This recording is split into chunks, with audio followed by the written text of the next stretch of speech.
qui vont nous permettre de couvrir différentes problématiques liées à cette crise, que ce soit en droit du travail, en droit des affaires, en droit des contrats, mais aussi d'un point de vue économique, avec un premier bilan sur les aides et accompagnements mis à disposition des chefs d'entreprise. Et nous évoquerons également les solutions de procédures amiables ou judiciaires à destination des entreprises. Alors, nous accueillons aujourd'hui plusieurs intervenants de qualité. Je vais vous les présenter un par un. Donc, on accueille aujourd'hui Maître Ange-Aurore Hugon-Vives, avocate au barreau de Grasse. Nous accueillons Mariam Mimouna, présidente du Club Jeunes Experts Comptables de Côte d'Azur Corse. Nous avons également avec nous Maître Sabria Mosba, avocate au barreau de Nice. Nous avons également avec nous Maître Stéphanie Bienfait, administrateur judiciaire. Maître Denis Gagné, mandataire judiciaire. Maître Jean-Charles Albertini, président de la Chambre des huissiers des Alpes-Maritimes. Maître Nicolas Meurot, qui va nous rejoindre, président de la Chambre des notaires des Alpes-Maritimes, ainsi que Vincent Guida, commissaire aux comptes et élu à la compagnie régionale des commissaires aux comptes ex-Bastia. Donc, l'organisation de ce webinaire, chaque intervenant va intervenir durant une dizaine de minutes, selon différents thèmes.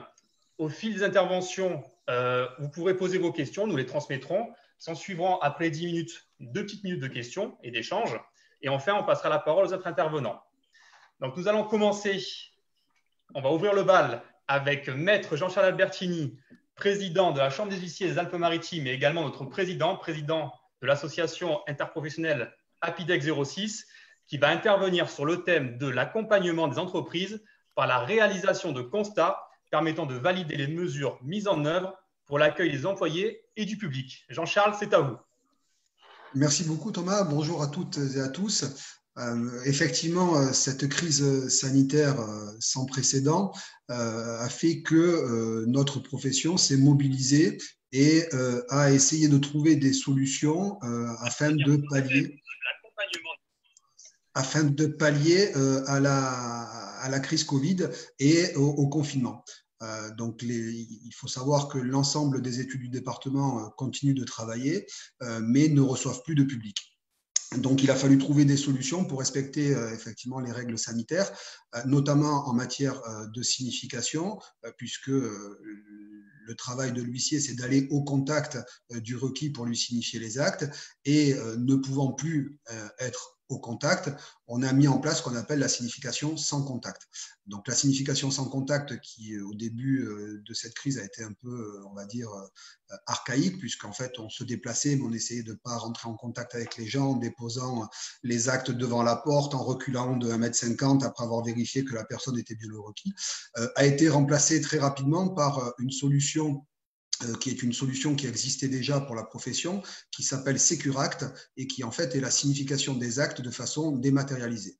Cette signification qui existait déjà en matière de procédure de saisie-attribution envers les banques et en matière de saisie des cartes grises envers les préfectures a été ouverte par la Chambre nationale à toutes les personnes, physiques ou morales, qui, après avoir donné leur consentement auprès d'un huissier de justice et après avoir fourni certaines pièces, notamment pièces d'identité et justificatives de domicile ou cabis pour les personnes morales, pourront recevoir de façon dématérialisée des actes et ainsi la signification sera légalement faite.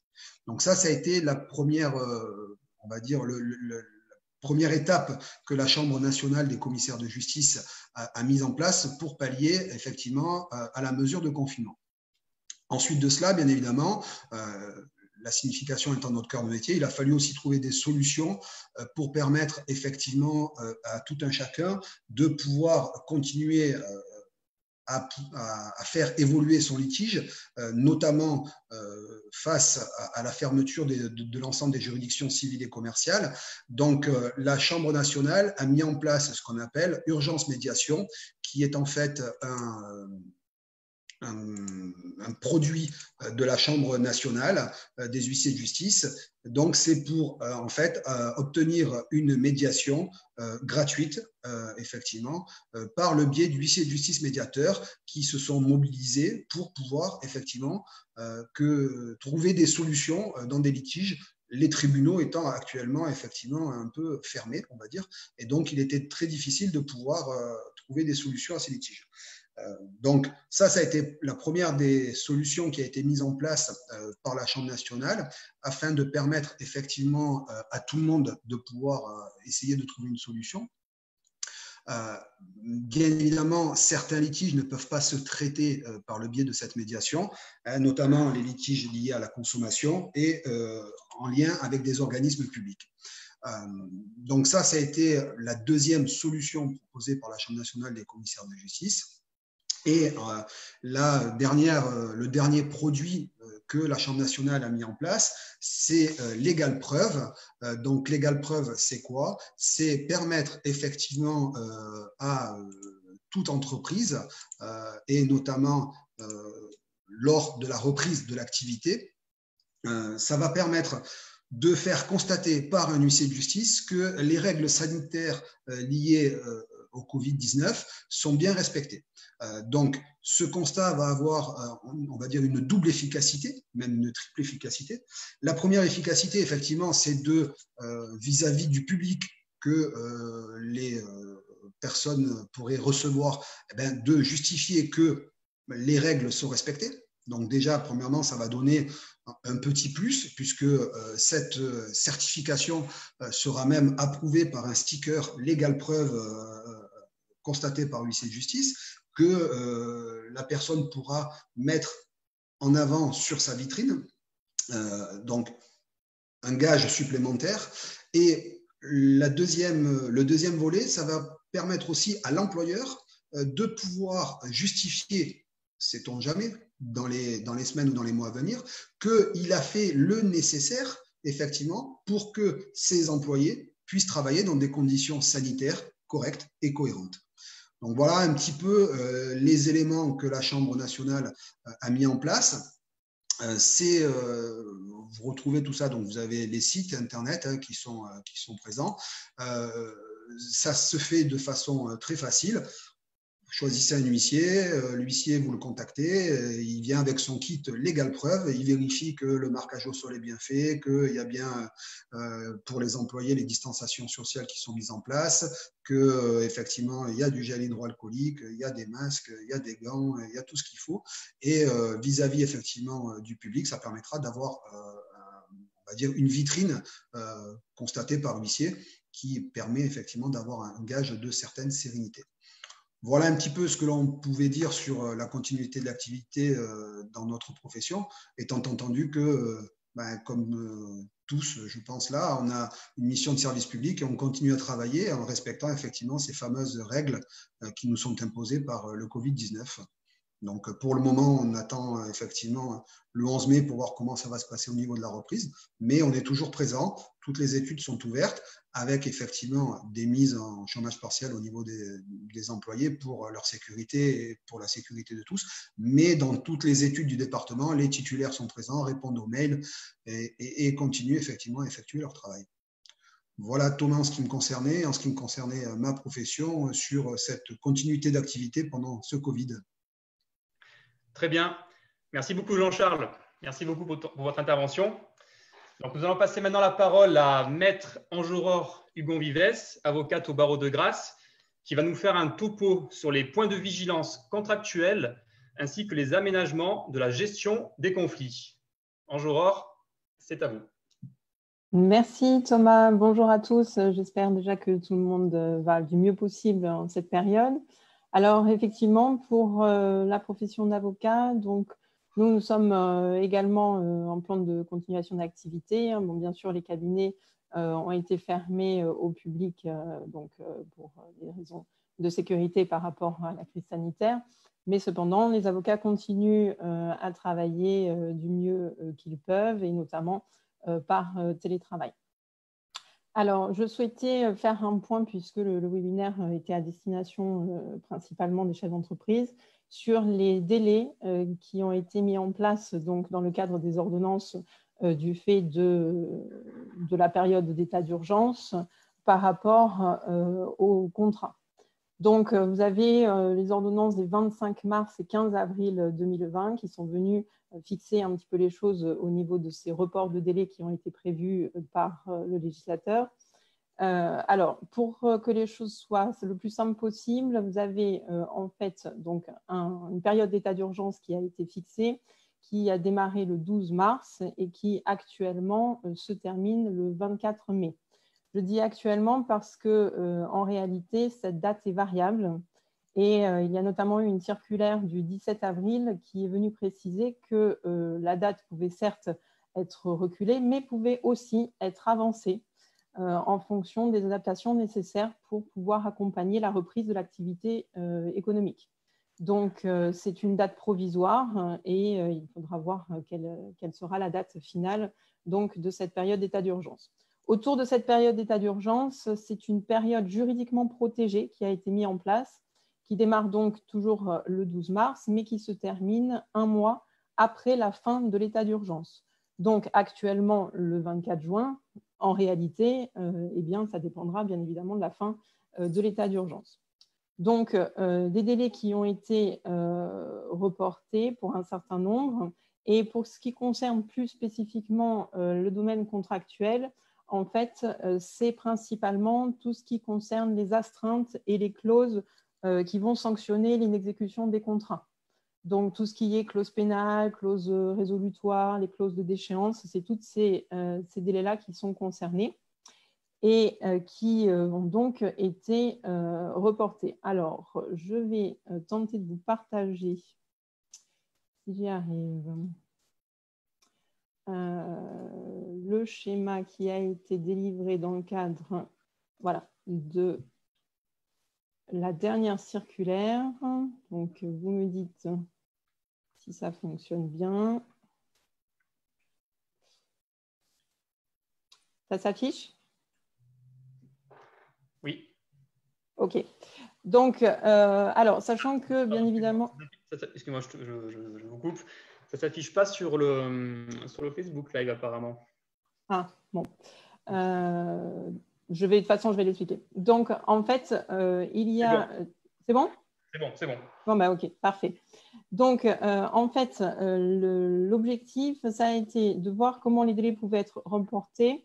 Et en fait, c'est la dernière circulaire, donc celle du mois d'avril, dont il faut tenir compte parce que, bien évidemment, ça a changé entre le mois de mars et le mois d'avril. Donc là, vous voyez tel que c'est représenté donc, au niveau du schéma.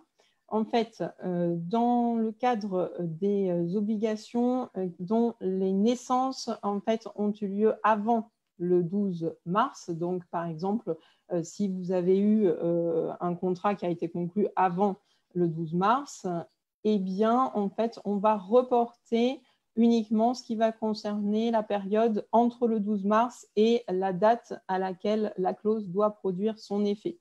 Et ceci, comme vous voyez, là, on a la durée là, qui s'est déroulée entre le 12 mars et la date de prise d'effet de la clause. Eh bien, toute cette période-là, on va la reporter au moment de la fin de la période juridiquement protégée, donc un mois après la fin de l'état d'urgence actuellement.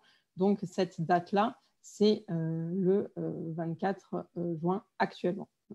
Si jamais vous avez un contrat, par exemple, qui est né pendant la période d'état d'urgence, eh bien, c'est toute la durée, en fait, entre la naissance de l'obligation et son terme qui va être reportée à la suite. Donc, vous voyez qu'en fait, c'est assez complexe parce qu'en réalité, sur la première ordonnance, on avait un report fixe qui était d'1 mois.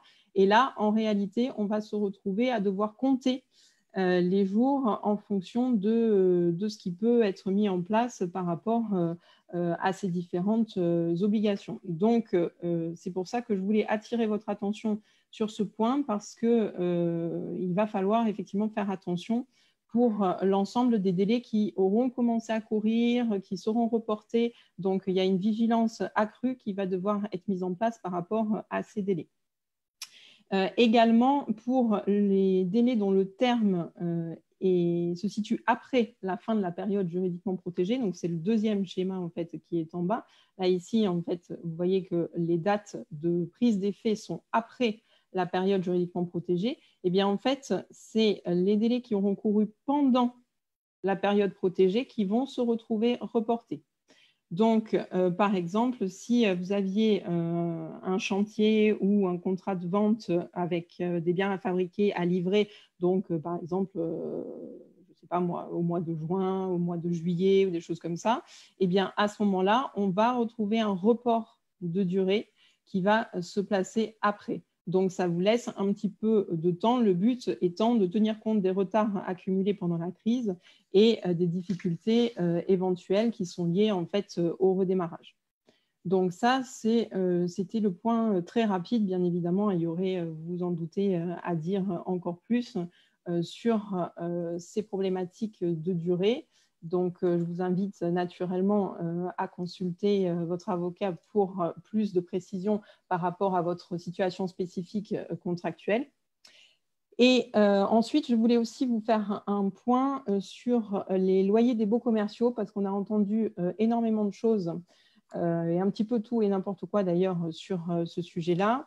Le président de la République a sollicité les bailleurs pour leur demander à ce qu'il soit possible éventuellement de reporter le paiement des loyers. Ça a été interprété de différentes façons par chacun en fonction, bien évidemment, des intérêts des uns et des autres. Ce qui est certain, c'est que de manière générale, ça n'est qu'un report, donc il n'y a pas d'annulation en termes de paiement donc, des loyers commerciaux. Par contre, nous sommes un certain nombre de confrères à considérer que pour ce qui concerne les commerces qui sont soumis à la fermeture administrative, par le jeu en fait de l'obligation du bailleur d'assurer la jouissance paisible des locaux et par la théorie des risques, on pourrait considérer que le loyer n'est pas dû pendant la période de fermeture administrative. Alors, je parle bien évidemment au conditionnel parce que c'est des éléments sur lesquels il faudra éventuellement saisir la juridiction et puis notamment le tribunal de commerce pour faire trancher tout cela, mais n'empêche qu'il peut y avoir, à mon sens, un levier pour les entreprises qui sont concernées par ces fermetures administratives pour supprimer purement et simplement l'obligation de paiement du loyer, mais exclusivement pour celles qui sont concernées par la fermeture administrative. Les autres, ce n'est qu'un report, donc ça fait partie des négociations à mener avec les bailleurs. Le dernier point que je voulais aborder avec vous, c'est l'aménagement de la gestion des conflits, parce que donc au niveau du fonctionnement des juridictions, nous sommes en fonctionnement extrêmement ralenti. D'ailleurs, au départ, les plans de continuation étaient plutôt des plans de cessation d'activité en réalité, puisqu'il n'y avait plus guère que le pénal d'urgence qui fonctionnait. Aujourd'hui, ça redémarre de manière très lente. Sur le barreau de grâce, il y a un travail qui est mené entre l'ordre et la juridiction pour pouvoir redémarrer au fur et à mesure certaines audiences à travers notamment les dépôts de dossiers. Il y a également les juridictions qui travaillent éventuellement au développement des visio-audiences. Ça, c'est par exemple au niveau des tribunaux de commerce. Mais cependant, les reports d'audience qui sont effectués actuellement sans date. Et le peu de dates dont nous ayons connaissance est actuellement au mieux pour l'automne et principalement pour 2021. Donc, je voulais interpeller les chefs d'entreprise sur cette question parce qu'à mon sens, la crise que nous traversons est aussi une opportunité de réfléchir à l'aménagement de la gestion de risque et de sortir de cette logique perpétuelle de saisine de la juridiction. Il y a d'autres façons de gérer ces conflits, et notamment à travers la négociation et la médiation.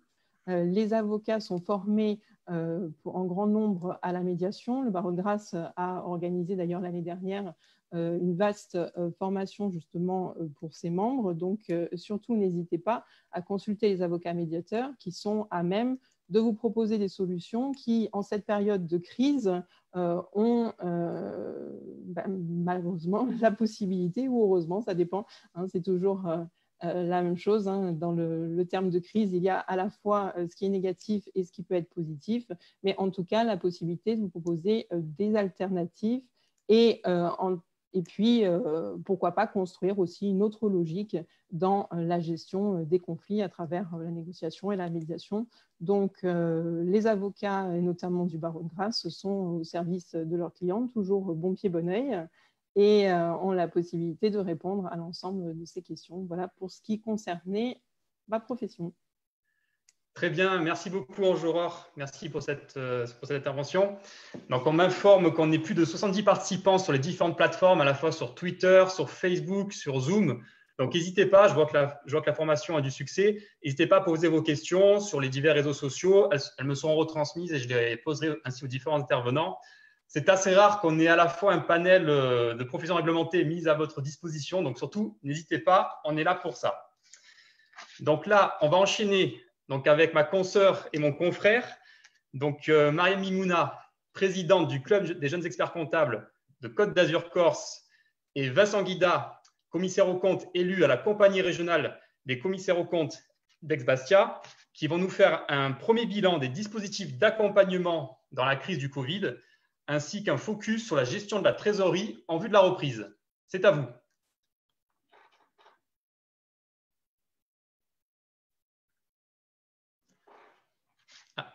Alors, Mariam, il faut mettre le micro.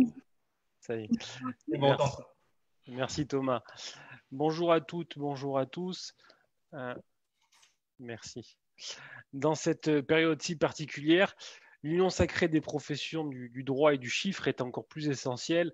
Et je crois que l'intérêt d'une entité réunissant tous ces professionnels prend encore une nouvelle dimension.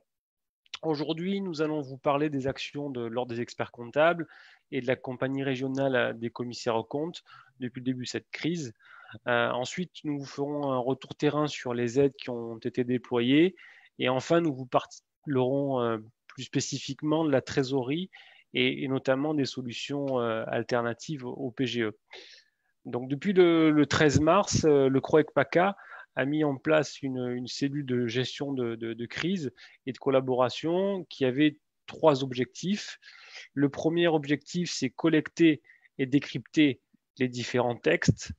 Beaucoup de textes ont été produits. Il était nécessaire de dénouer les choses entre, d'une part, les annonces faites par le gouvernement et d'autre part, les textes. On s'est aperçu dans cette période hyper prolixe en termes de textes que l'hyperréactivité pouvait être parfois dangereuse. Il nous a fallu même parfois faire et refaire. Hein. Je pense particulièrement à la période de paye de mars où en même temps que l'on produit ces bulletins de salaire, sortaient de nouvelles informations qu'il a fallu adapter. Deuxième objectif de cette cellule de crise, c'était utiliser notre expertise pour faire remonter les problèmes aux différents organismes tels que l'URSSAF ou la Fédération des banques et faire des propositions pragmatiques au pouvoir public. Enfin, troisième objectif, être présent auprès des chefs d'entreprise pour passer la crise et préparer la reprise. Un dispositif majeur parmi tous les dispositifs qui sont à notre disposition aujourd'hui, c'est le PGE. Et donc, ECF, Experts comptables de France, a décidé de créer un observatoire avec pour mission la remontée du terrain vers nos institutions pour les communiquer ensuite à la BPI et à la Fédération des banques. Grâce à toutes ces actions, des avancées ont pu être obtenues, telles que report des déclaratifs ou enregistrement des actes de société. Mariam, tu peux nous en dire 2 mots ? Oui. Alors, comme le disait Vincent, notre mission première à nous, c'est d'accompagner les chefs d'entreprise. Et donc, effectivement, on ne pouvait pas tout faire. Face à ce constat, on a réussi à obtenir le report des principales échéances de déclaration fiscale pour les entreprises, ce qui nous permet d'être au front et de pouvoir donc accompagner nos clients en priorité avant donc de faire toutes ces formalités. Alors, quand on parle de report d'échéance déclarative, on parle de quoi ? on parle des principales échéances, c'est-à-dire donc l'Elias fiscal, bien sûr. Donc c'est un report au 30 juin, hein, puisque la date principale à retenir ici, c'est vraiment celle-ci. On parle donc du report d'Elias fiscal. Je vais vous montrer d'ailleurs peut-être un petit récap. Hop. Est-ce qu'on le voit bien? Oui, ça va. Alors, donc voilà, on parle des principales échéances, hein, les liasses fiscales, le report du solde de CVAE. On parle également du report de la DSI pour les revenus professionnels, du solde de CVAE, de la DAS 2. Alors, je dis principales échéances puisqu'il y en a une qui reste encore en suspens et qui reste fixée à sa date initiale. C'est la liquidation donc, de la TVA annuelle, la CA12, qui, elle, reste pour le moment fixée au 5 mai. Voilà. Donc ça, c'était tout ce qu'on pouvait dire concernant le report des échéances. Après, il y a également eu une avancée concernant l'enregistrement des actes de société par les impôts, puisque aujourd'hui, donc, nous avons la possibilité, nous, experts comptables, de leur envoyer les documents scannés afin qu'ils puissent être traités comme c'est fait par les avocats jusqu'à maintenant, par exemple. Voilà. Pour la partie commissariat aux comptes, sachez que le H3C, hein, le Haut Conseil du commissariat aux comptes, prône la bienveillance des CAC à l'égard de leurs clients et notamment un allongement de la phase 0 dans le cadre de la procédure d'alerte. Hein. Pour rappel rapide, la procédure d'alerte, c'est une procédure que déclenche le commissaire aux comptes lorsqu'il juge que la continuité de l'entreprise est compromise. Et le but de l'allongement de cette phase 0, c'est en réalité de désengorger un peu les tribunaux et de ne pas les surcharger avec des procédures inutiles. On va vous parler un peu maintenant des retours terrain, à commencer par le retour de nos discussions avec l'URSSAF. Il ressort que l'URSSAF a arrêté les contrôles, c'est-à-dire qu'il n'y a plus de nouveaux contrôles qui sont lancés, suspendu les contrôles en cours, ainsi que les auditions, et suspendu également le recouvrement sine die. Quelques chiffres qui nous sont donnés par l'URSSAF PACA sur la région sud, c'est-à-dire qu'une entreprise sur deux a demandé le report des cotisations et 90% de ces entreprises sont des TPE, PME. En deux mots, le Fonds d'action sociale, c'est 40 000 demandes, 1000 réponses traitées par jour. Donc, on peut s'attendre à des délais très, très longs. Sachez aussi qu'il nous a été précisé d'emblée qu'il y aurait assez peu de réponses positives. Le CPSTI, Myriam ? Oui. Alors ça, c'est la dernière petite nouveauté. C'est une aide complémentaire qui a été donc négociée par le Conseil de protection sociale des travailleurs indépendants, qui concerne donc, comme son nom l'indique, les travailleurs indépendants, donc artisans et commerçants, qui donc relèvent du régime complémentaire des indépendants. Petite précision, ça couvre aussi les auto-entrepreneurs. Donc, c'est un champ qui est quand même assez vaste, mais pas assez pour intégrer certaines professions libérales, puisque restent exclues du champ de cette aide particulière, donc certaines professions libérales qui ont des régimes de retraite spécifiques, et notamment donc la CNBF. Voilà, pour rendre un petit peu hommage à nos intervenants aujourd'hui. Donc, cette aide, c'est quoi? C'est donc un remboursement, enfin, c'est une aide qui va dépendre directement du montant des cotisations retraite qui ont été versées par l'artisan ou le commerçant. Donc, c'est directement lié à ses revenus déclarés en 2018 avec un plafond maximum de 1 250 €. C'est une aide qui a été donc négociée par les patronats, par les syndicats patronaux.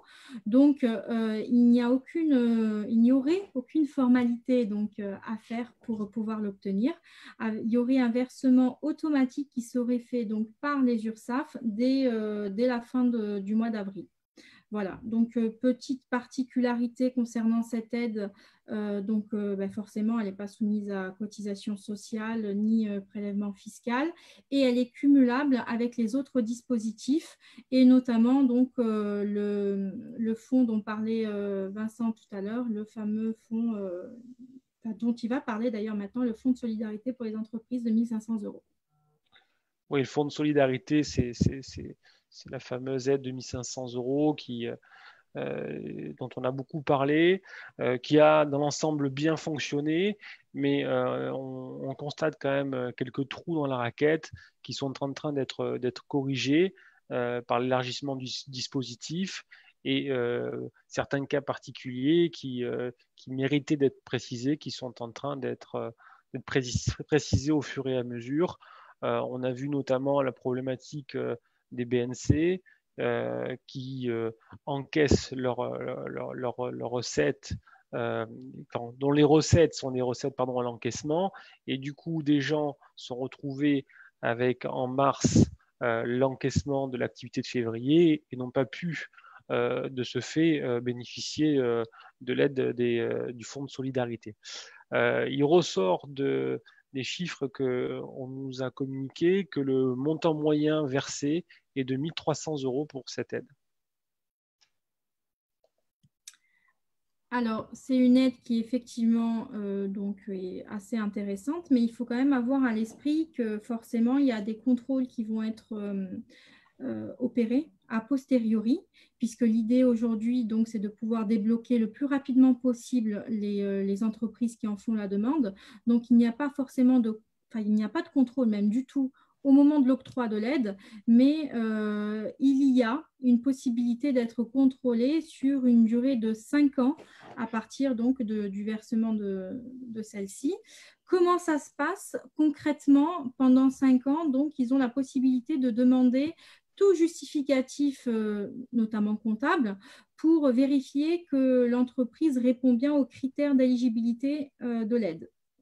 Donc, c'est une ordonnance du 23 avril qui est venue nous préciser tout ça et qui a notamment donné le délai de 1 mois pour répondre donc, à l'administration concernant cette demande de justificatif. Concernant le fonds de solidarité, il y a d'autres choses, il y a d'autres nouveautés. Principale nouveauté, c'est bien sûr le fait que ça a été reconduit pour le mois d'avril. Donc, concernant le mois d'avril, l'aide sera également disponible pour les entreprises.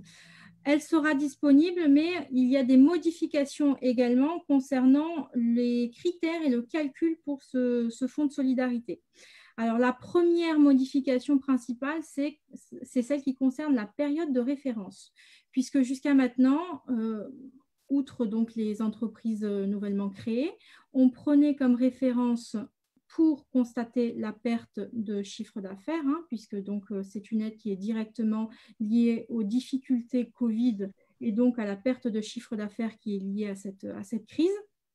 On prenait comme référence, donc pour le mois de mars 2020, le mois de mars 2019. Donc, on prenait qu'un mois comme référence. La petite nouveauté pour le mois d'avril, c'est que l'entreprise aura le choix entre retenir le mois d'avril 2019 comme référence par rapport au mois d'avril 2020 ou alors de retenir une moyenne des 12 derniers mois, enfin des 12 mois pour pouvoir tenir compte bien sûr des spécificités de l'année dernière, des entreprises qui ont encore nouvelles, qui ont commencé et qui ont forcément vu leur chiffre d'affaires accroître de manière exponentielle les derniers mois.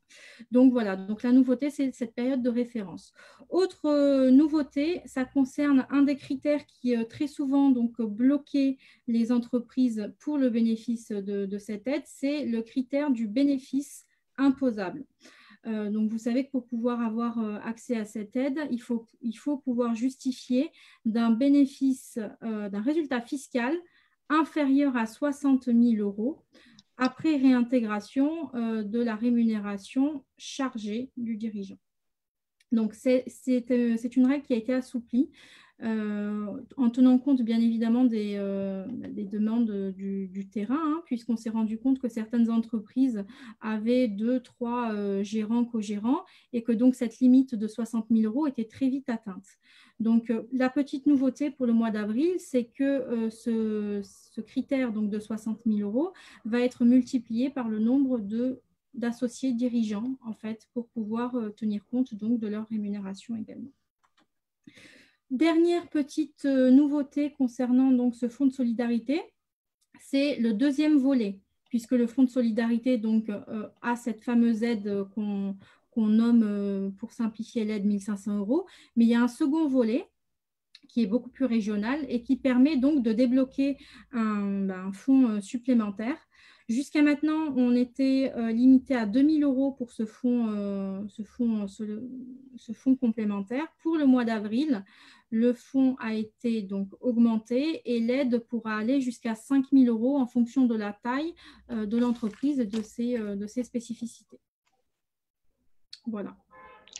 En réaction à la remarque d'un conférencier qui nous dit que cette aide de 1 500 € n'est pas versée non plus automatiquement aux gérants associés salariés. Attention, les textes évoluent beaucoup. Alors, je ne connais pas exactement votre situation, mais entre le moment où vous êtes posé la question et ce jour, peut-être qu'il y a eu encore des ajustements. Deux mots vite fait sur les délais de paiement, hein, les reports sur les charges sociales et les impôts. Attention, la TVA n'était pas concernée. Beaucoup de gens ont commis cette erreur de penser que la TVA était concernée. Ça ne l'est pas. Seuls sont concernés les impôts directs. Deuxième point de vigilance, certaines personnes ont fait des oppositions massives sur des prélèvements et notamment sur des prélèvements du coup qui sont liés à des émetteurs impôts ou charges sociales. Faites attention au moment où vous souhaitez reprendre les règlements que les levées soient faites sur ces oppositions à prélèvement. Quant aux remises d'impôts dont on a pu parler ici ou là, bon, il est évident que ce sont des remises qui seront faites uniquement dans des cas très très très compliqués, hein. Je pense que on ne se fasse pas d'illusions sur ce sujet. Autre dispositif massif, c'est le dispositif de chômage partiel. Alors là aussi, pas mal de difficultés. Les serveurs étaient saturés devant l'afflux de demandes, ce qui fait qu'on a eu beaucoup de mal à traiter les demandes dans les délais.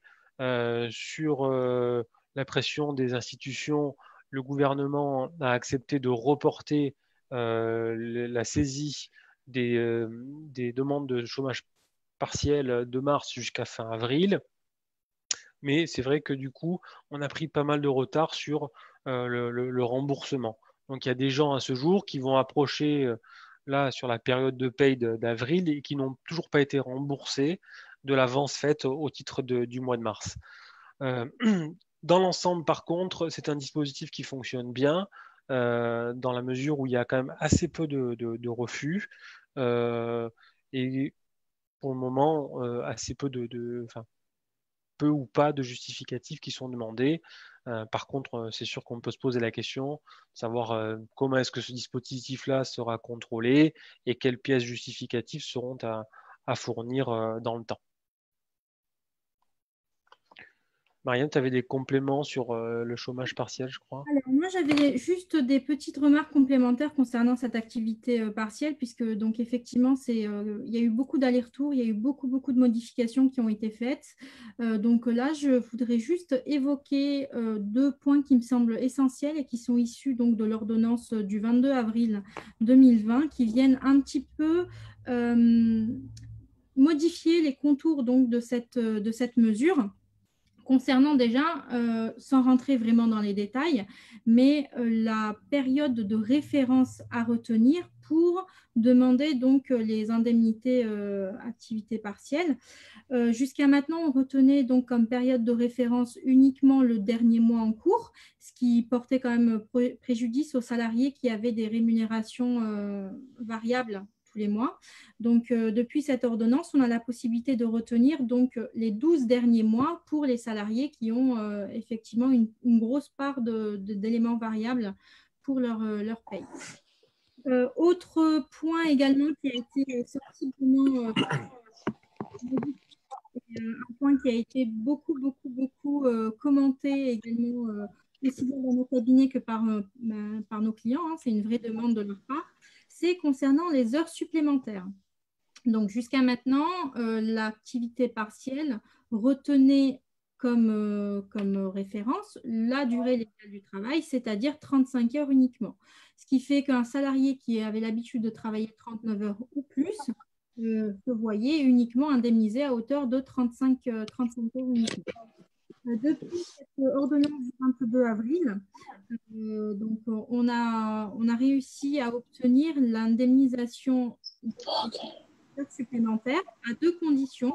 Donc, il faut que les heures supplémentaires soient contractuelles, c'est-à-dire donc, explicitement notées dans le contrat avant, bien évidemment, le Covid, ou alors que ce soit donc des heures conventionnelles. Donc, je pense notamment à la restauration, qui a des heures, une durée conventionnelle de travail supérieure à la durée légale, ou par exemple au domaine du transport, où on a des heures d'équivalence qui existent. Voilà. Donc ça, c'est vraiment les 2 mesures phares concernant l'activité partielle qui ont été mis à jour donc, ces derniers jours.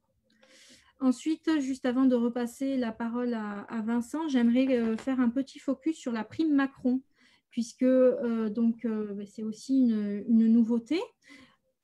Pas tant que ça, puisque si on veut vraiment reprendre l'historique de la prime Macron, en fait, c'est vraiment la prime exceptionnelle pouvoir d'achat, la prime gilet jaune, hein, qui a été mise en place donc en fin 2019, mais qui ici a été refondue version Covid 2019.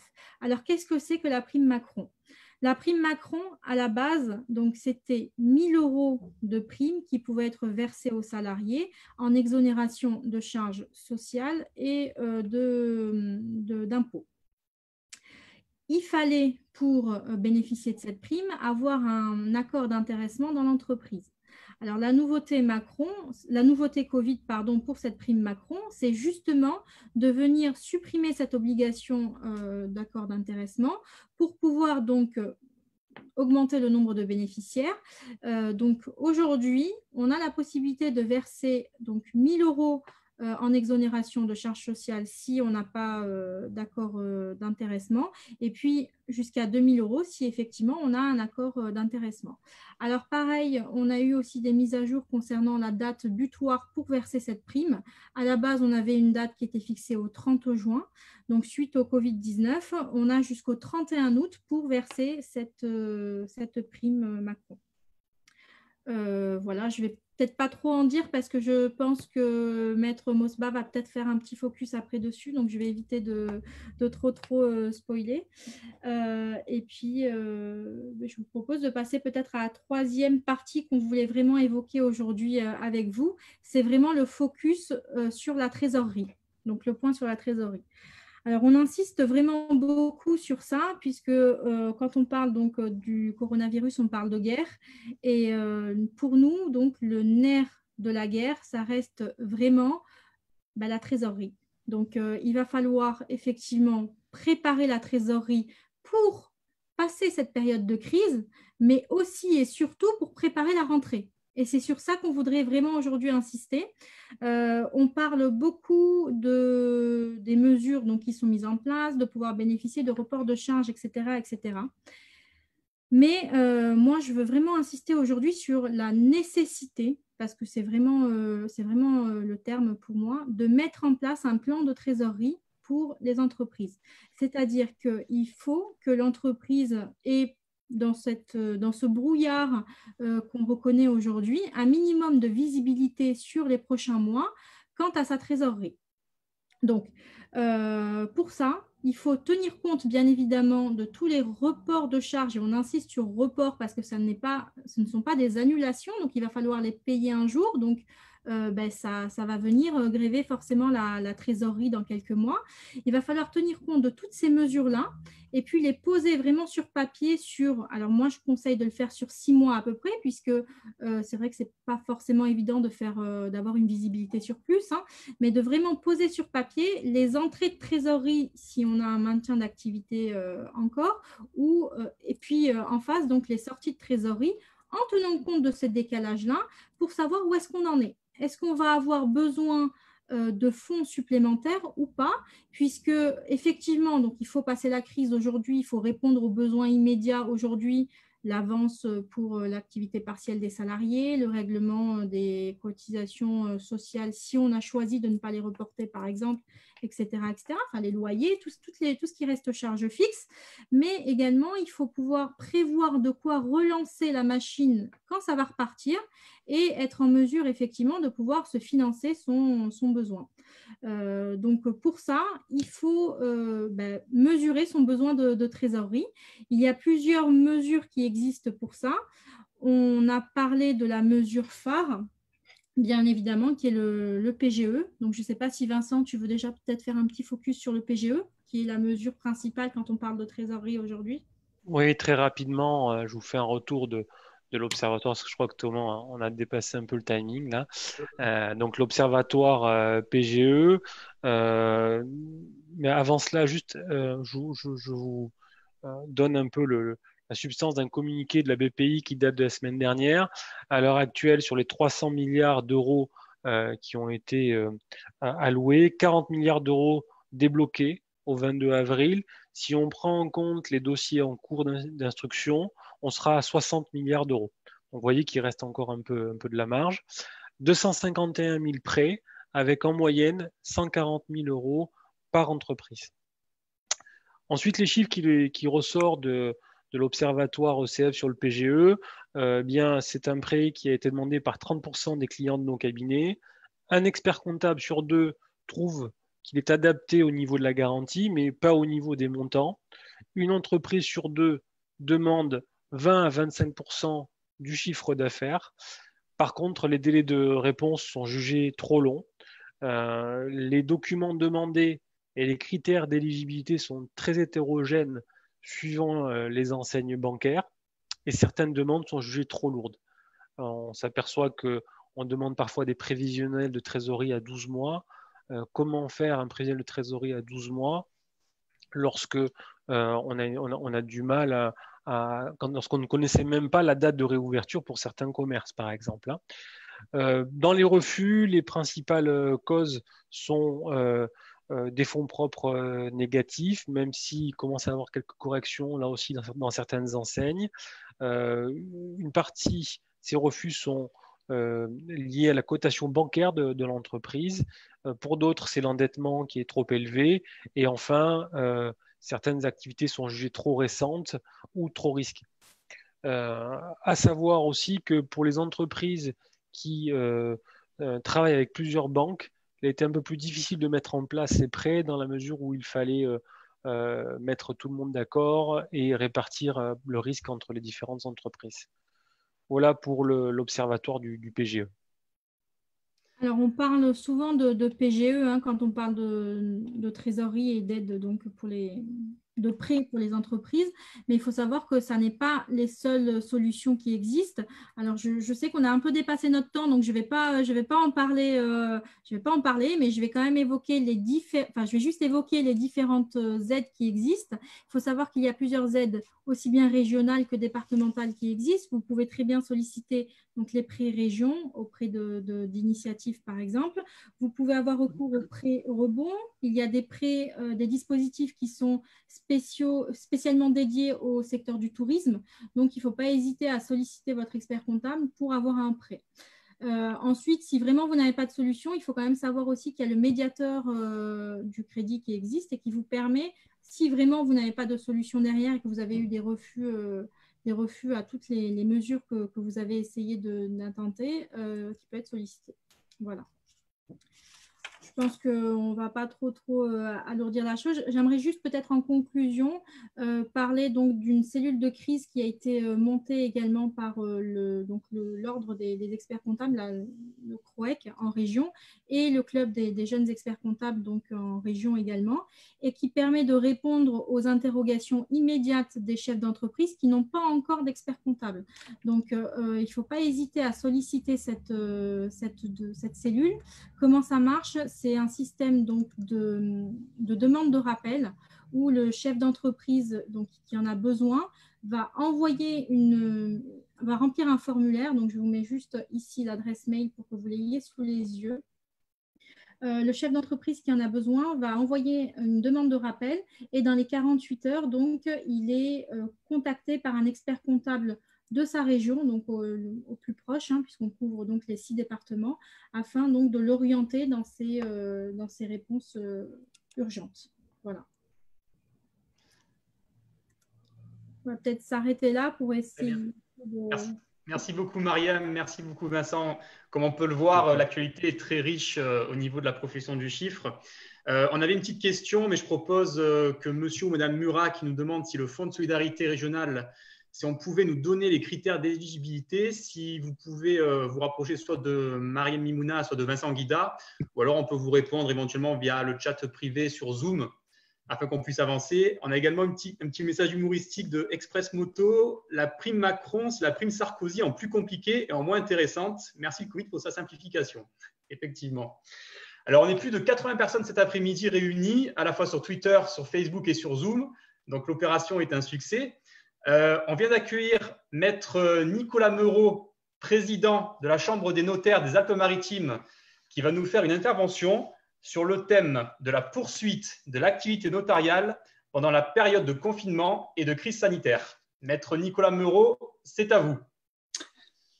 Merci, cher Thomas. Bonjour à toutes et à tous. Alors, en effet, j'ai choisi, dans cette période assez compliquée, de parler du plan de continuité de l'activité notariale pendant cette période de confinement. Alors, je vais commencer l'exposé par l'activité de conseil qui, malgré la fermeture des offices au public, a pu perdurer et perdure toujours durant cette période, puisque nous continuons à réaliser des consultations par mail, comme ça se faisait d'ailleurs également avant, par téléphone, et également avec un développement de la visioconférence. Par ailleurs, sur l'initiative de notre instance nationale, le Conseil supérieur du notariat, a été mis en place sur 2 périodes déterminées une plateforme d'appel au 3620 permettant pour des clients d'interroger et d'appeler cette plateforme et d'avoir un notaire en ligne pour pouvoir obtenir une consultation en direct. Le deuxième point sera la gestion, puisqu'on a beaucoup de demandes de nos clients sur la gestion des dossiers, évidemment, pendant cette période. Alors, il faut savoir que, comme beaucoup d'autres des professionnels qui sont représentés aujourd'hui, nos collaborateurs et collaboratrices sont en bonne partie en chômage technique partiel, mais avec quand même des procédures de télétravail qui ont été mises en place, variables selon les offices, selon les postes, mais ça a été le cas.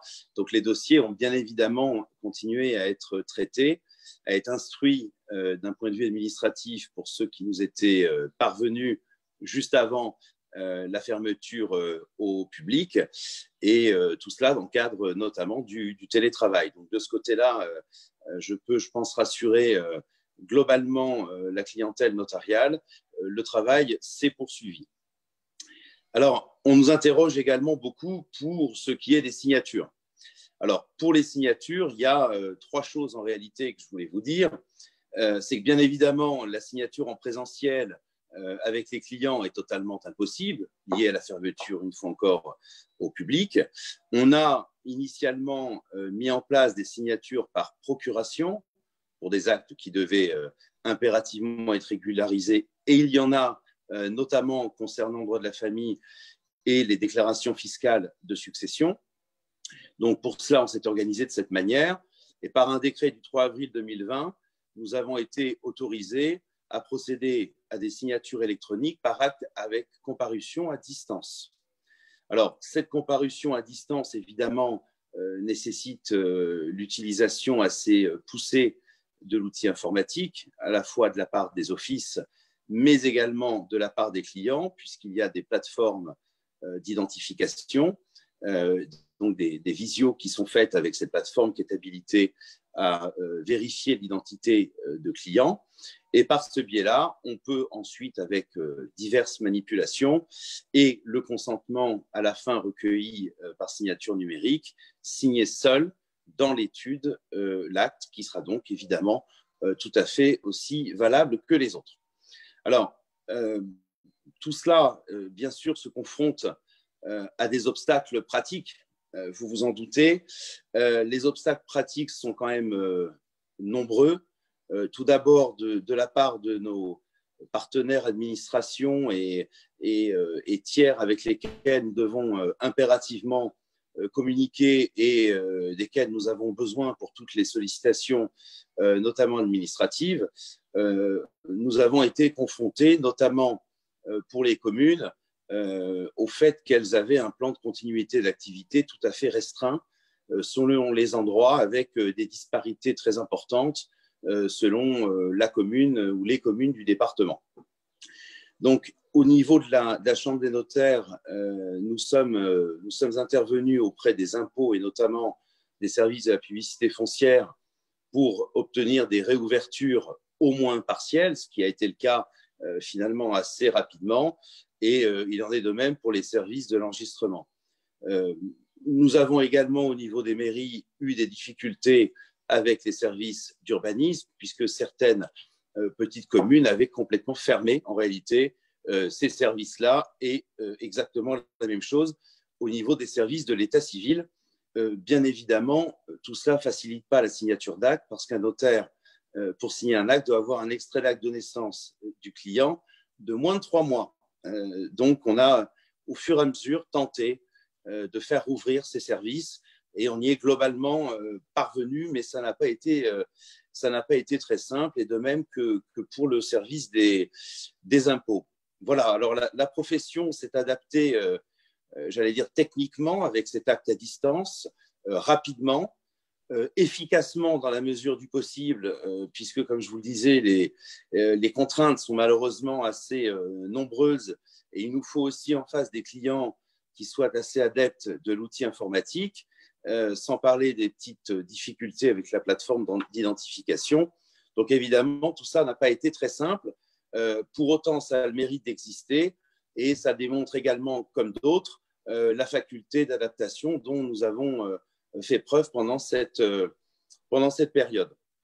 Voilà à peu près résumé les principales mesures qui ont été mises en œuvre, et on s'oriente aujourd'hui, je pense à partir du 11 mai, vers un travail en présentiel pour partie, en essayant, à mon sens, quand même de limiter le plus possible la présence de clients dans les études, et surtout, j'allais dire, en simultané. Il en sera probablement de même pour les collaborateurs et collaboratrices des offices.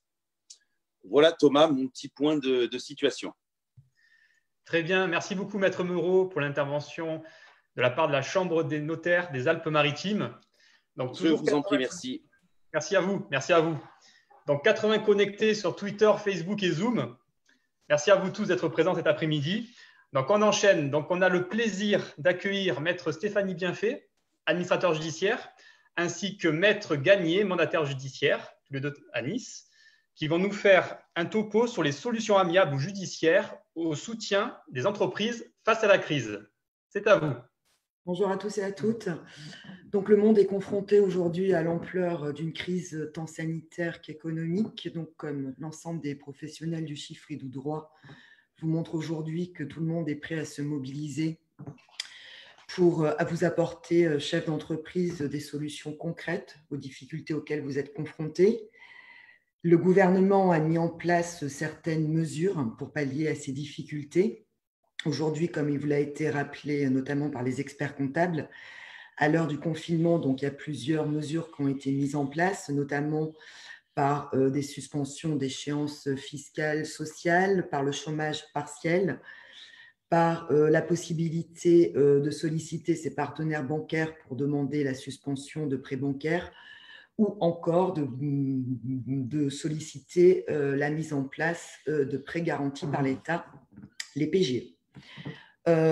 Si bon nombre d'entrepreneurs obtiennent aujourd'hui les aides de l'État et notamment l'obtention des PGE, certains se retrouvent confrontés à des difficultés d'obtention de ces prêts garantis par l'État, notamment pour des problèmes de capitaux propres négatifs ou inférieurs à la moitié de leur capital social, ou également encore relatifs à des difficultés économiques qui étaient préexistantes à la crise sanitaire et qui relèvent une certaine frilosité des partenaires bancaires pour octroyer donc ces concours de crédit.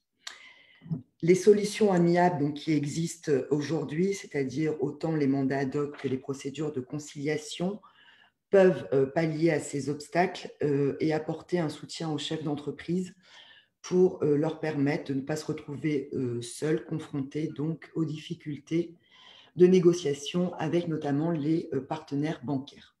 Alors les procédures amiables, donc conciliation, mandat ad hoc, sont, il convient de le rappeler, des procédures extrêmement brèves puisqu'elles durent pour la conciliation au maximum 5 mois. Ce sont des procédures qui sont confidentielles puisqu'elles ne sont pas donc rendues publiques sur le CABIS, et le chef d'entreprise donc garde sa pleine capacité de gestion et il n'y aura pas donc de difficulté dans la relation vis-à-vis donc des partenaires, des clients ou encore des fournisseurs. Les mandats ad hoc donc permettent de faire face à cette crise, d'être épaulés par un professionnel qui peuvent être tant les administrateurs que les mandataires à plusieurs niveaux. Donc dans l'octroi des PGE, dans le cadre de procédures amiables, les banques peuvent bénéficier de ce qu'on appelle un privilège de new money, sans rentrer dans le détail. C'est un privilège donc, qui est conféré aux partenaires bancaires et qui leur garantit, on va dire, une sorte de super privilège, un droit privilégié en cas d'ouverture, malheureusement, de procédures collectives ultérieures. Il peut être également sollicité donc, au niveau des partenaires bancaires un partage des risques lorsqu'il y a plusieurs banques, ce qui est souvent sollicité par les banques lorsqu'il y a des flux de trésorerie d'une banque à l'autre. Et en cas de refus donc, des PGE par les partenaires financiers habituels, les administrateurs, les mandataires ont également l'habitude donc, de négocier avec la BPI, donc qui peut aujourd'hui octroyer des prêts rebonds aux entreprises. Et dernière mesure gouvernementale mise en place, des prêts participatifs sont également mis à la disposition des chefs d'entreprise par le biais des codéfis. Donc ce sont des prêts qui seront faits directement par l'État en cas de refus des organismes bancaires et de la BPI. Le mandat ad hoc ou la conciliation peuvent également donc, permettre une restructuration des prêts bancaires qui étaient préexistants, donc sur des durées beaucoup plus longues, et également en demandant donc, une suspension des échéances bancaires en capital pendant une durée d'1 année. Donc tout cela pour permettre à l'entreprise, comme il était rappelé par Marie-Ève tout à l'heure, il faut absolument que les entreprises conservent aujourd'hui leur trésorerie. On peut également demander des suspensions ou des reports d'échéance au niveau des leasings, des fournisseurs, au niveau des bailleurs également, ou encore au niveau des partenaires bancaires, de solliciter des facilités de trésorerie ou de demander donc la suspension des dénonciations de découvert, puisque moi, dans plusieurs dossiers, depuis la crise sanitaire, malheureusement, certains partenaires bancaires ne jouent pas le jeu, ont dénoncé donc les facilités de trésorerie qui avaient été octroyées aux entreprises, ce qui les met dans des difficultés encore plus importantes. Donc la présence d'un professionnel, il faut le dire, elle peut rassurer donc, les organismes bancaires en particulier, mais également des partenaires privés. Ça peut être un soutien auprès du chef d'entreprise. Donc aujourd'hui, nous, chefs d'entreprise, il faut certes gérer donc, le confinement et toutes les difficultés donc, de trésorerie par manque de chiffre d'affaires qui se révèlent.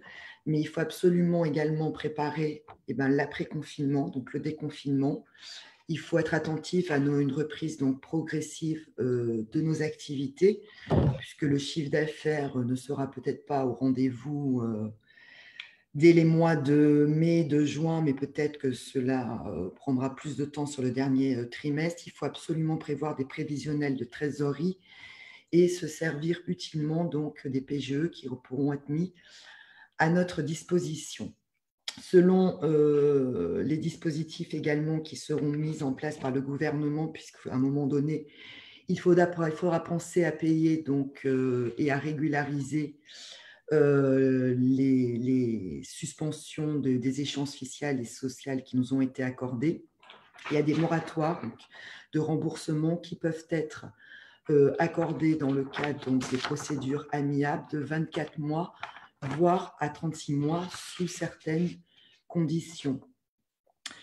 Il y a des restructurations également sociales qui pourront être mises en place suite à l'après-confinement en fonction donc, des activités saisonnières et de la reprise des activités saisonnières. Il y a un manque de trésorerie parfois qui pourra être mis en exergue au regard des restructurations qui seront à faire, un passif qui aura été également généré pendant malheureusement la période sanitaire, avec des solutions amiables qui sont certes très efficaces, mais malheureusement avec des délais relativement courts, notamment au regard des remboursements des créances fiscales et sociales.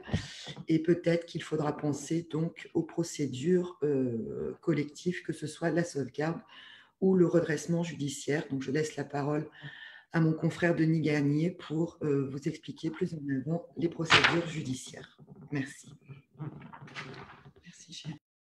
Merci Stéphanie. Alors effectivement, l'objet de mon intervention consiste à parler des solutions judiciaires et pas cette fois-ci des solutions amiables. Alors ces procédures, dites procédures collectives, qui sont connues du grand public, sont de 3 types, la sauvegarde, le redressement et la liquidation judiciaire, qui ont vocation, effectivement, et je rappellerai ce principe, c'est lorsque le chef d'entreprise est confronté à un état de cessation des paiements, de solliciter l'ouverture d'une procédure collective, soit le redressement ou la liquidation judiciaire en fonction effectivement de la configuration à laquelle il est confronté. Et cette obligation impose de le faire dans le délai de 45 jours. Ça, c'est le principe. Mais l'ordonnance qui est intervenue le 27 mars 2020, qui est spécifique aux procédures, aux entreprises qui font face à des difficultés, c'est pour modifier effectivement les procédures collectives, est venue spécifier que la situation à prendre en considération, notamment par les juridictions, c'est le 12 mars 2020, où la situation de l'entreprise doit être appréciée. Cette appréciation a été étendue pendant bien évidemment toute la période de confinement, c'est-à-dire du 12 mars jusqu'au 24 mai, puisqu'effectivement, c'était la période initialement, et ça a été rappelé avant, en matière de confinement juridique. Et cette appréciation a même été étendue à 3 mois post-fin de période de confinement, ce qui nous amènerait au 24 août. Alors, autrement dit, et pour faire simple, si le chef d'entreprise a l'obligation de solliciter l'ouverture d'une procédure collective lorsqu'il est en état de cessation des paiements, à compter du 12 mars, si bien évidemment il n'est pas au 12 mars, et il fait l'objet d'un état de cessation des paiements après le 12 mars, eh bien, il n'aura aucune obligation de le faire avant le 24 août 2020, puisque c'est la période de confinement juridique, ce qui est appelé et ce qui permet en fait au chef d'entreprise, et c'est pour le parallèle à ce qu'a dit Stéphanie, c'est bien évidemment pour solliciter d'autres mesures qu'une procédure collective, qui est une procédure longue, qui est judiciaire et qui fait l'objet de publicité. Et quand on sait que les publicités sont souvent destructrices de valeur, puisque c'est l'ensemble des partenaires, des fournisseurs, les banques, les clients qui sont informés de la situation, et bien évidemment, ça entraîne une perte de valeur, en tout cas une remise en cause de la confiance. Et on sait très bien que c'est très important, la confiance dans les relations commerciales. Et donc, effectivement, c'est un outil qui est offert aux chefs d'entreprise pour solliciter une procédure amiable ou bénéficier effectivement des mesures qui ont été exposées jusqu'ici, notamment du chômage partiel, du décalage des charges, des prêts PGE ou prêts BPI susceptibles d'apporter un concours. Alors, il peut arriver, effectivement, que même avec ces mesures-là mises en place, on doit passer par un mandat ad hoc ou une conciliation qui sont des procédures amiables et qui restent confidentielles, mais dans certains cas, il faille demander l'ouverture d'une procédure collective qui peut être aussi une mesure d'accompagnement. Alors, à double titre, puisque je n'ai pas évoqué jusqu'à ce moment-là, mais la procédure de sauvegarde, si on comprend bien que depuis le 12 mars dernier jusqu'au 24 août, la société qui rencontre des difficultés, qui serait même en état de cessation des paiements, sollicite l'ouverture d'une procédure devant un tribunal, pourrait demander une procédure de sauvegarde. Alors, qui est une procédure lourde, bien évidemment, puisqu'elle est collective et elle fait l'objet de publicité. En revanche, l'utilisation de ce levier-là pourrait permettre, notamment lorsque l'entreprise fait face à des besoins de trésorerie auxquels elle aurait pu avoir eu recours lié au prêt, notamment au décalage de règlement des charges, réétaler dans le cadre de cette procédure l'intégralité de ses encours. Et c'est un levier relativement important, puisque, à l'inverse de ce qui se passe en matière de conciliation mandat ad hoc, ça intéresse l'ensemble des créanciers de la procédure, que ce soit les créanciers institutionnels, l'administration, l'URSSAF, les prêts bancaires également, mais également les fournisseurs. Et ça permet de réétaler effectivement les créanciers jusqu'à une période de 10 ans, ce qui peut être un levier relativement important lorsqu'une société qui a eu recours à des prêts PGE, dont les échéances sont quand même à court terme, il faut non plus, ça ne va pas être des paiements sur 10 ans en fonction des sommes sollicitées. Et ça peut être un levier, effectivement, lorsque l'entreprise, malgré toutes les procédures qui ont été mises en œuvre, ne peut pas faire face à ça.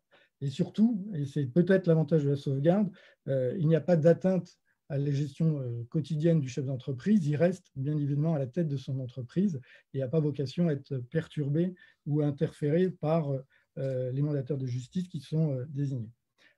C'est un élément indispensable, à mon sens.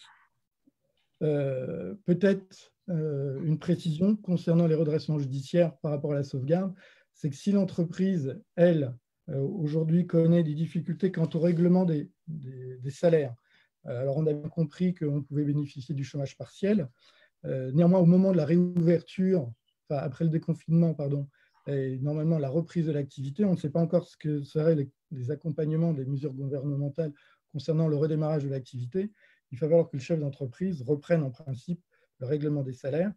Et là, le redressement judiciaire pourrait servir de levier, parce qu'effectivement, l'AGS aurait vocation à intervenir l'AGS qui est un fonds qui intervient pour indemniser les salariés dans le cadre des procédures collectives et pour se substituer à l'employeur pour régler les salaires qui seraient dus au moment de l'ouverture de la procédure. Ce qui peut être un levier, effectivement, notamment vis-à-vis de la trésorerie, puisque les sommes qui seraient avancées par l'AGS pourraient bénéficier d'un étalement de la moratoire plus important que ce qui aurait aujourd'hui été octroyé, notamment par rapport au décalage des charges sociales, et ça peut être même faire l'objet d'une négociation directement avec l'AGS.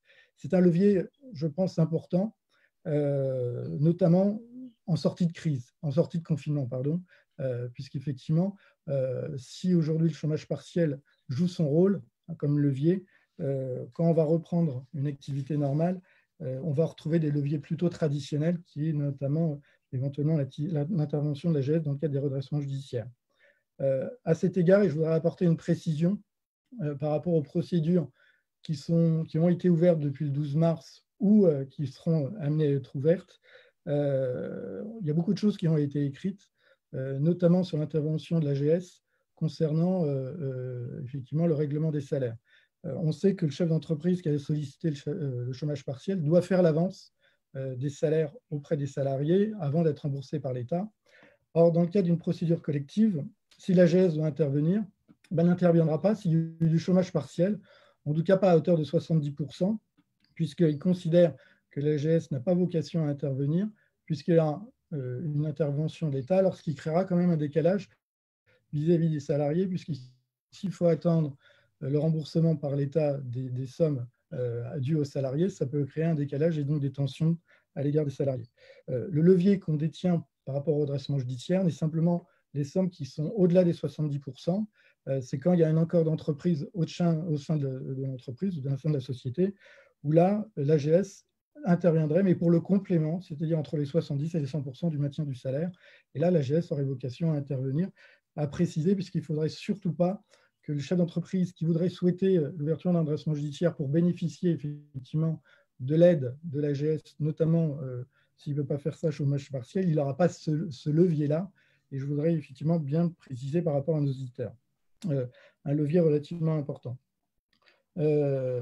Parallèlement à ça, les juridictions, alors effectivement, je pense que tout le monde a été impacté par les mesures de confinement. Les juridictions consulaires ont dû effectivement faire l'objet de fermetures, si je puis dire, du fait des mesures de confinement. Et dans les Alpes-Maritimes, en tout cas, toutes les juridictions se sont adaptées avec l'aide des greffes pour pouvoir dématérialiser l'ensemble des échanges et notamment leur saisine via des portails qui permettent de solliciter alors, soit les mandats ad hoc et conciliation, mais également les procédures collectives compte tenu des situations des chefs d'entreprise. Et il y a eu une concertation des juges consulaires et avec les greffiers pour bien insister, pour maintenir effectivement ce lien-là, parce que c'était indispensable lorsque le chef d'entreprise souhaitait bénéficier quand même des leviers, des procédures collectives ou des mesures amiables. Donc tout a été mis en œuvre pour mettre en place l'ouverture de procédures et garder la confidentialité pour les procédures amiables, qui est un des principaux vecteurs de réussite dans le cadre des procédures préventives. Mais également pour les procédures collectives, avec des visioconférences. Et là, les échanges se font de façon relativement simple. Avec ma consoeur Stéphanie Bienfait, on a pu en faire jusqu'ici, et notamment des sessions, enfin c'est un autre point qui peuvent être mis en place, mais des sessions d'entreprise si effectivement, malheureusement, il n'y a pas d'autre alternative où le chef d'entreprise souhaite arrêter son activité et plutôt céder son entreprise. Voilà le tour d'horizon que je souhaitais apporter concernant les solutions judiciaires et à votre disposition pour éventuellement répondre à des questions. Merci beaucoup Stéphanie Bienfait, merci beaucoup Denis Gagnier pour cette intervention sur les procédures amiables ou judiciaires. Donc je pense personnellement qu'en tant qu'expert comptable, on fera beaucoup d'interpro avec vous dans les mois à venir. En tout cas, on a bien été informés et on vous en remercie. Donc on va enchaîner avec un sujet également très intéressant. Donc on a l'honneur également d'accueillir Maître Sabria Mosba du barreau de Nice, qui va intervenir sur le droit du travail et la sécurité des salariés, donc un thème qui intéresse de nombreuses entreprises. Maître Mosba, c'est à vous. Oui, merci Thomas. Effectivement, après ce tour d'horizon des professionnels du chiffre, puisque vous êtes des alliés des entrepreneurs de la région, la question qui se pose, c'est quand est-ce qu'on pourra reprendre effectivement une activité. Le gouvernement nous annonce le 11 mai. On pourrait croire que le 11 mai, on sera tous à nos postes de travail. Et j'ai envie d'apporter une nuance à cette date, puisque je pense que les entrepreneurs doivent prendre conscience que dès à présent, ils doivent prendre des mesures très importantes pour assurer la sécurité de leurs salariés, mais aussi des usagers ou de leurs clients, des fournisseurs, etc., par plusieurs mesures. Juridiquement, on va dire, l'employeur a une obligation qui est une obligation de prévention de la santé de ses salariés. Et la question qui se pose aujourd'hui, c'est face à cette pandémie qui a eu des répercussions assez inédites et exceptionnelles, quelle est la position de l'employeur pour s'assurer au mieux avec les éléments et qui sont mis à sa disposition. Donc, juridiquement, deux choses. Il y a une obligation de mettre à jour le document unique d'évaluation des risques. Qu'est-ce que c'est? Une entreprise est censée avoir un document en fonction de son type d'activité et du type d'emploi, mettre à disposition aux différents organismes qui peuvent aussi faire des contrôles, un document qui évalue les risques. Alors, si on est dans de la restauration, tout ce qui peut être risque, par exemple, de brûlure, de coupure, etc., et les conséquences pour éviter ce genre d'accident. Dans la métallurgie, dans le bâtiment, etc., Donc, il faut lister au maximum les risques. Et là, le gouvernement incite à mettre à jour ce document en incluant aujourd'hui le Covid-19. Donc, indiquer que dans ce document qu'on peut mettre à jour l'existence de ce virus, les mesures dites barrières pour éviter une infection et la transmission. Les gestes barrières, on les connaît tous, la distanciation d'1 mètre au minimum, le lavage des mains, la mise à disposition de gel, etc. La question du masque se pose. Elle va se poser encore de plus en plus, puisqu'aujourd'hui, on apprend que les pharmacies peuvent vendre des masques, mais ce sont des masques qui n'ont pas la même qualité, je crois, de sécurité que les masques classiques chirurgicaux et autres. Deuxième point, l'employeur doit mettre à jour son règlement intérieur en incluant d'ores et déjà l'existence de ce virus, puisque le règlement intérieur peut aussi mettre en prévention les dangers que peuvent éventuellement encourir les salariés. Aujourd'hui, on sait que la grosse partie de l'activité sur la Côte d'Azur, c'est le tourisme, c'est la restauration. Donc, se pose encore la question, le 11 mai, on sait que les restaurants, l'hôtellerie, etc., ne pourra pas ouvrir ses portes aux touristes et aux usagers habituels.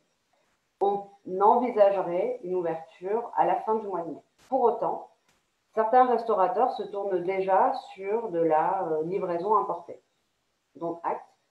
Mais il faut aussi, là encore, mettre en place les mesures barrières, c'est-à-dire faire de l'affichage pour les salariés, mettre des petites bandes au sol pour respecter les mesures de distance d'1 mètre, avoir des points d'eau, expliquer comment se laver les mains. Et pour cela, vous avez des affiches qui ont été mises en place par le gouvernement où vous pouvez afficher dans l'entreprise les différentes manière de se protéger.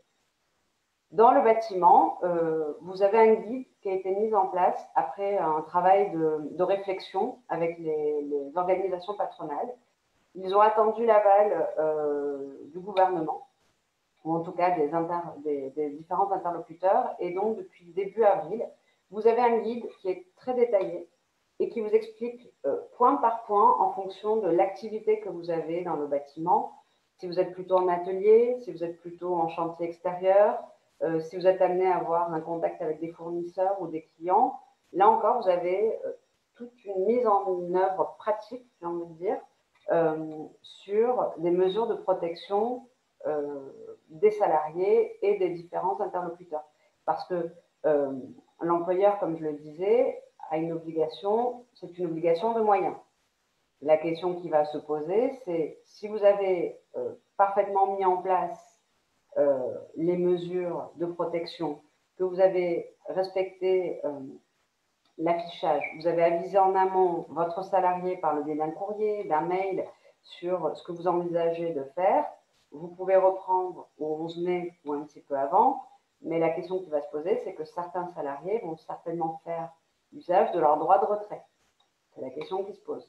Qu'est-ce que le droit de retrait? C'est une position du salarié qui considère qu'à un moment donné, il peut être exposé à un risque, et comme il n'a pas envie d'être exposé à ce risque parce qu'il considère que son employeur n'a peut-être pas mis en place toutes les mesures pour l'en préserver, il dit à son employeur, voilà, je fais usage de mon droit de retrait.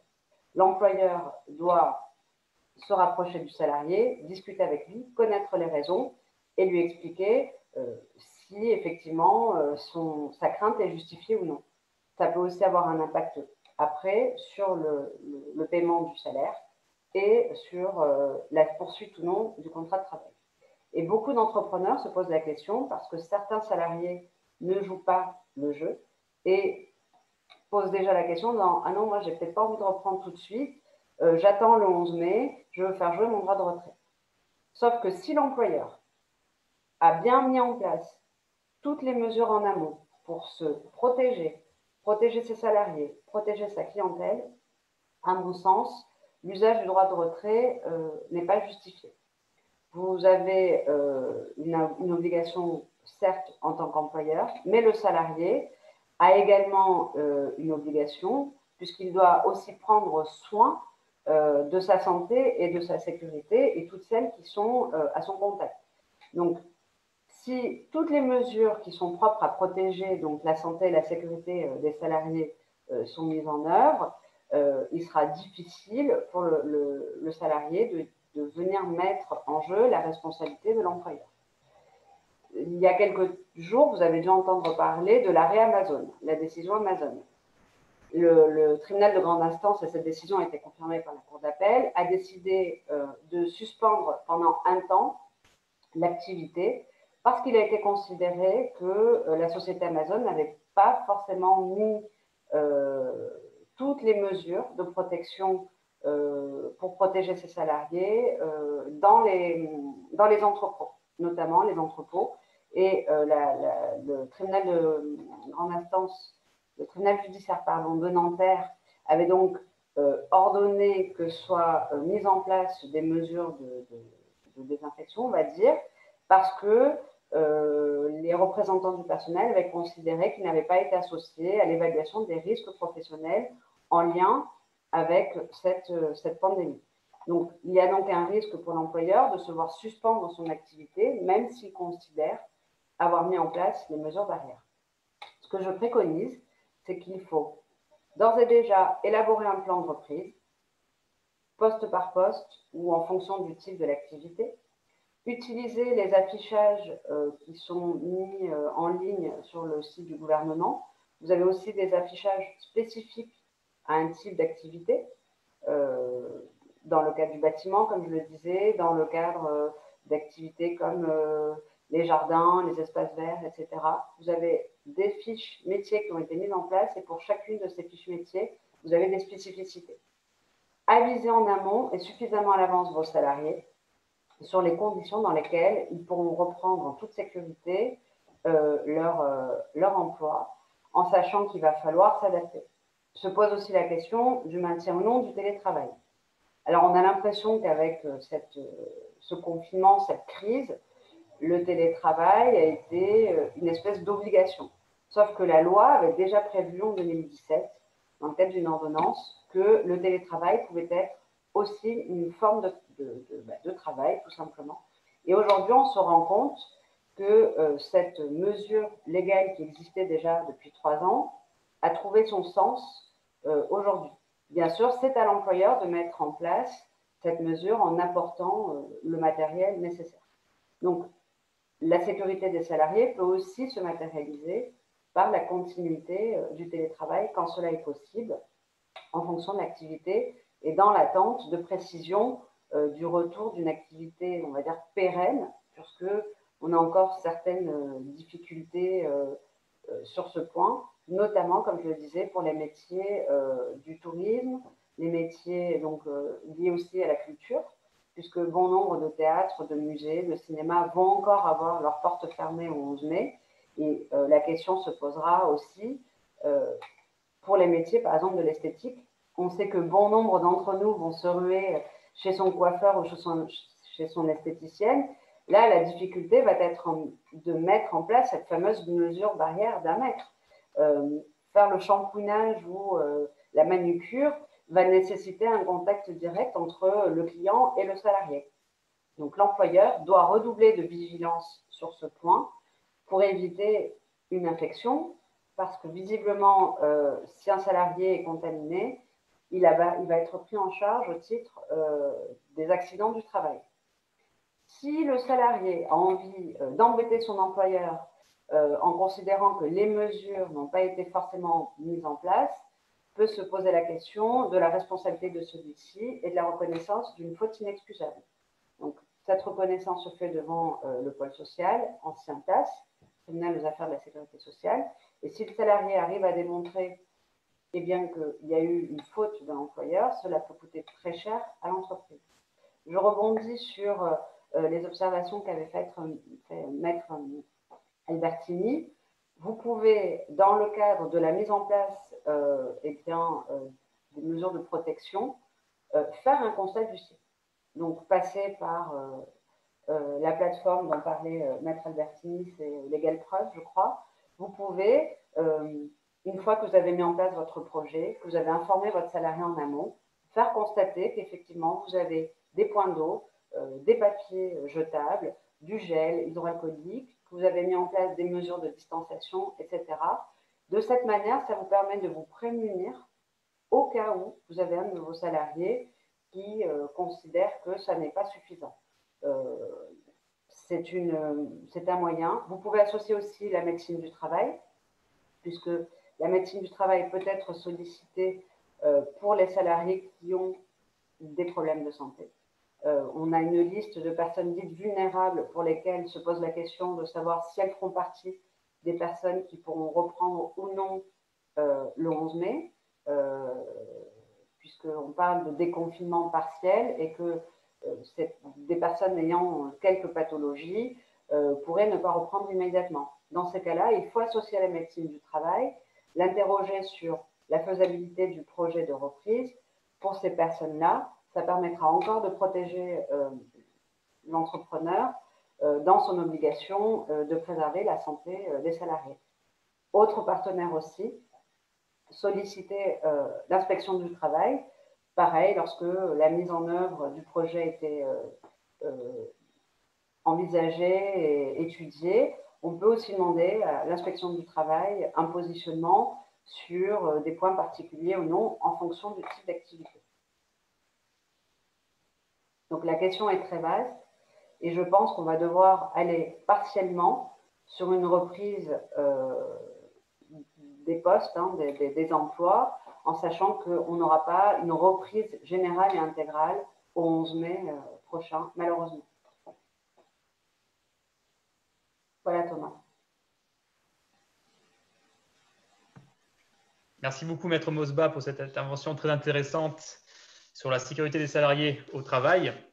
Alors, est-ce qu'on a quelques questions sur le sujet ou pas? J'en ai pas vu passer, mais je pense que vous devez être beaucoup sollicités dans vos cabinets respectifs sur les différents sujets dans lesquels vous êtes intervenus.